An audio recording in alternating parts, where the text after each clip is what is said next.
Salut à tous, bienvenue sur BFT et c'est parti pour la première soirée review du play-in et la preview de la seconde soirée. Ça sort un peu tard mais je m'y tiens, donc let's go.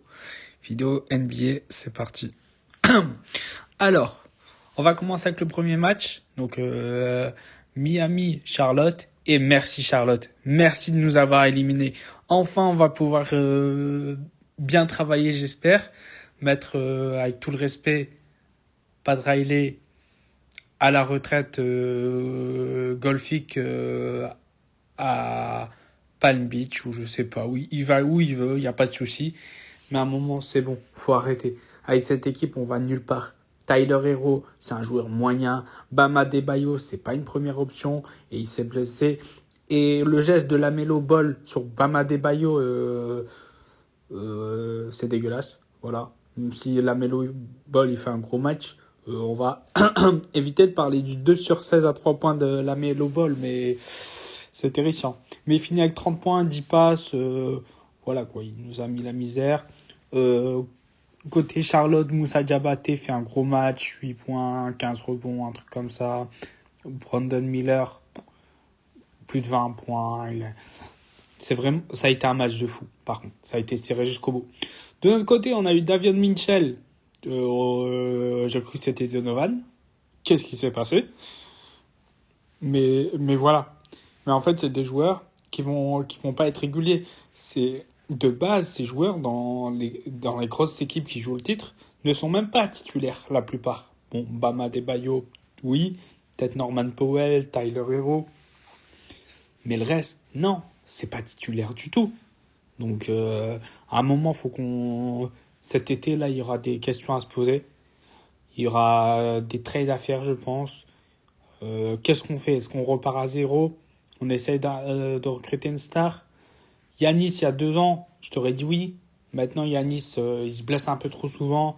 Et c'est pour balancer toute la population de Miami pour l'avoir. Non, ça m'intéresse pas. Donc, voilà. Mais félicitations à Charlotte. J'espère qu'ils vont qu'ils vont passer le prochain tour. Donc, soit ce sera contre Philadelphie, soit ce sera contre Orlando. Mais j'espère qu'ils vont passer le prochain tour de play-in pour aller en play-off. Franchement, ce serait cool de voir Charlotte en play-off, ils le méritent. Il y a des bons petits joueurs. La Melo Ball, est-ce qu'on ne serait pas sur une saison confirmation de la Melo Ball? Est-ce qu'on ne serait pas sur une saison où la Melo Ball montre qu'il joue des matchs, qu'il arrête d'être blessé et qu'il peut porter une équipe ou pas? Bah, déjà, sur le premier match de play-in, il a porté Charlotte. Il les a fait gagner. Félicitations encore à Charlotte. Voilà. Parce que la Melo Ball, il y a eu beaucoup trop de questions autour de lui.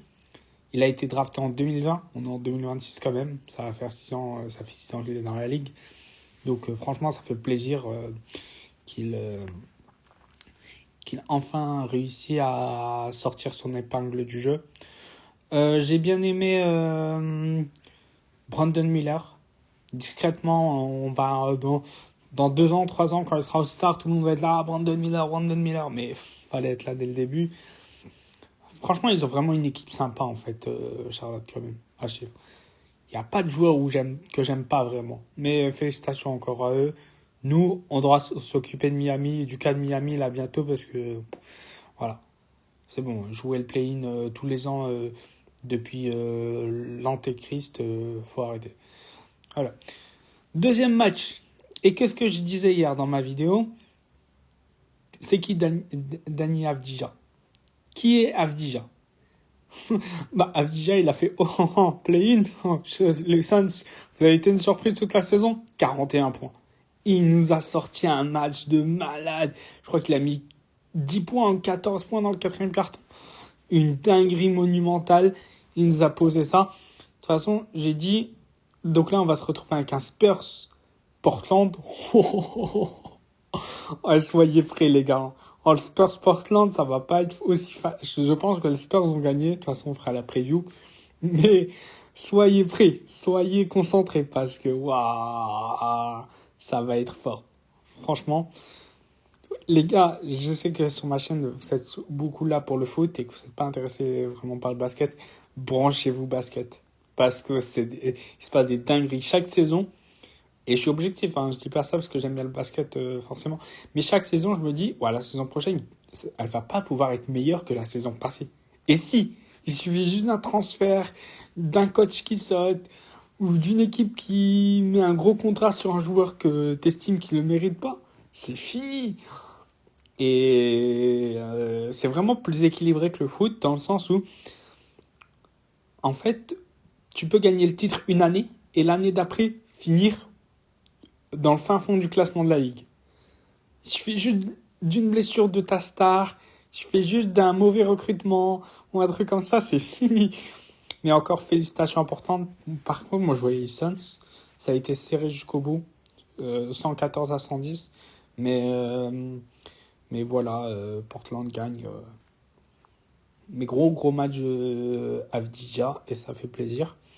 Ah, j'aime bien. Dans cette équipe, il y a des joueurs que j'aime bien vraiment. Entre Donovan Klingan, Toumani Camara le Belge, Avdija. En fait, quand il était à Washington, je sentais qu'il y avait quelque chose qui pouvait être complet. Mais je pensais pas qu'il pouvait avoir ce niveau-là. La limite, ça peut être une deuxième option, troisième option d'une équipe qui va au titre, en fait. C'est ça qui est déjà fort. Et ce qui est fort, c'est que c'est pas juste un scoreur fou ou quoi. Il est capable de contribuer vraiment dans différents aspects du jeu. Donc à la passe, au rebond, il va chercher des lancers francs. Même en défense, il est pas dégueulasse. Franchement, ouais, ça fait plaisir pour Portland. Ils ont un projet jeune. Faut qu'ils prennent leur temps. Faut qu'ils entourent intelligemment Avdija. Donc ne sautez pas sur Yanis, laissez-le pour l'Enix. Ça va être marrant ça. Mais ne sautez pas sur Yanis. Faites comme San Antonio. Tranquille, là on a Avdija. Il y a Kamar Toumani qui va progresser. Il y a Lillard qui revient l'année prochaine avec Holiday déjà dans l'effectif. T'as encore Scoot Anderson. T'as encore Donovan Klingan qui va progresser. Et tout ça. Donc, en fait, là, ils ont deux choix qui vont se présenter à eux pour cet été. Je dis ça, ok, j'en parlerai pas maintenant, mais j'en parlerai après la série de playoffs contre les Spurs ou le second tour, s'ils vont au second tour directement. Mais ça fait plaisir, ils sont qualifiés directement. Là, c'est parti, on va parler de la preview de la deuxième soirée où les Clippers vont affronter les Warriors et Orlando Magic va affronter les Sixers de Philadelphie. Je pense que je vais commencer avec le match de l'Est parce que l'Est est souvent plutôt que l'Ouest. Donc, premier match de la soirée, c'est souvent celui de l'Est. J'ai plus les horaires, mais je crois que ça va être 1 heure, 1 heure et demie. Et l'autre match de Californie va être à 4 heures à peu près. Donc, voilà. Alors, Sixers contre Orlando. Pour revenir à mes pronostics de la veille, j'ai réussi un point, une victoire, une défaite. Je me suis trompé sur le match de l'Ouest et j'ai eu raison sur le match de l'Est. Ça change d'autres concours de pronos où il y a un complot contre moi. Oui, je tiens à le dire. Non, je rigole. Il va péter un câble. Je passe un big up au football à l'aveugle, mais voilà. Bref, on reprend le basket. Alors, Orlando Magic, les Sixers. Orlando Magic, ça a été irrégulier toute la saison. Le trio Desmond Bain, Franz Wagner, Paolo Banchero, ça marche pas du tout. Tout le temps, il y a des blessures. Mais en fait, même les trois, le peu où ils ont joué ensemble, ils n'ont pas été impressionnants en fait. Donc, en fait, je suis pas convaincu du tout par ce trio. Je pense qu'il faudra casser soit. En fait, je pense qu'il faudra retirer soit Banchero directement ou Franz Wagner. Il y a un des deux qui devra partir, je pense. Je sais pas comment ils peuvent s'organiser, comment ils vont s'articuler, comment va être l'intersaison pour eux. Mais moi, je les vois pas gagner contre les Sixers. Je vois un gros match de Maxi. Je pense que lui, quand on voit ces campagnes de playoffs précédentes, que ce soit les gros matchs à plus de 40 points contre les Knicks les années précédentes, etc. Moi, je pense que les Sixers vont battre le Orlando Magic, vont passer directement, et on va se retrouver avec un Charlotte-Orlando au second tour du play-in. Ça, c'est un match faudra être branché dessus, parce que y a un monde où Orlando ne voit pas les playoffs, les gars. Je dis ça comme ça. Ils ont 3 joueurs sous contrat max, quasiment, qui sont payés comme des superstars. Et il y a un monde où Orlando ne voit pas les playoffs. Je dis ça comme ça. C'est dit dans ma vidéo. Peut-être que je dis clairement de la merde. Mais peut-être que c'est clairement vrai, surtout. Donc voilà, moi du côté Est, je vois les Sixers battre Orlando. Maintenant, on va passer au côté Ouest. Clippers, Golden State Warriors. Alors, ça dépend d'une seule chose. Est-ce que Stephen Curry sera là? Si Curry il est là, les Warriors ont une chance. Mais en fait, non, dans le sens où les Clippers, malgré le départ de James Harden, d'Ivica Zubac, de Norman Powell à l'intersaison passée, etc., ça reste complet. Ils ont quand même encore Kawhi. Et ils ont Darius Garland qu'ils ont récupéré, que je trouve qu'il y en a, ils sont durs avec. Il est petit, donc il ne va pas pouvoir défendre. Mais en fait, faut pas oublier qu'il a été, je crois, 2 fois All-Star. Que quand il n'est pas blessé, il est capable de contribuer, que ce soit au passing ou à 3 points, etc. Il n'est pas mauvais, en fait. J'en ferai peut-être pas un titulaire, c'est peut-être un 6e scoreur fou en sortie de banc. Mais il y a des joueurs pires, vraiment, dans la ligue. Ils ont encore de l'expérience. Il y a Nicolas Batum, il y a John Collins, il y a Chris Dunn, il y a Bénédicte Mathurin en sortie de banc qui fait énormément de bien, qui fait vraiment une partie de saison en sortie de banc des Clippers énorme, que je trouve. Donc voilà, personnellement, je vois les Clippers battre les Warriors. Après, on n'est pas à l'abri d'un match le fou de Curry, 40 points. Et je t'envoie les Warriors au second tour du play contre Portland. Mais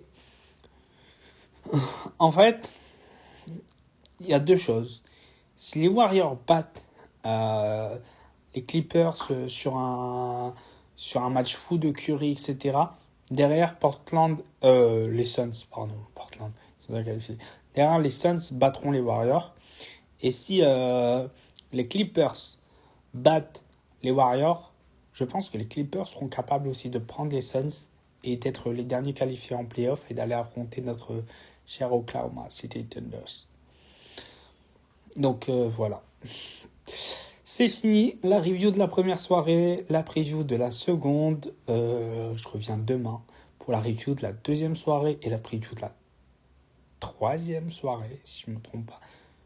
Je sais pas si demain ou vendredi, mais je prépare ça sans problème. Donc voilà.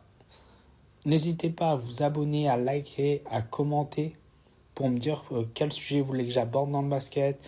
Je sais que la plupart sont débutants, ne connaissent rien du tout et que je parle. Je peux comprendre que je suis un peu trop avancé et qu'il n'y a pas de souci. Si vous avez des questions, si vous voulez que j'aborde des thématiques précises, n'hésitez pas à me dire ça en commentaire et comme ça, j'en préparerai des vidéos directement. Mais voilà, donc abonnez-vous, likez, commentez et partagez la chaîne pour attirer d'autres personnes. Moi, je vous laisse et je vous dis à demain. Salut!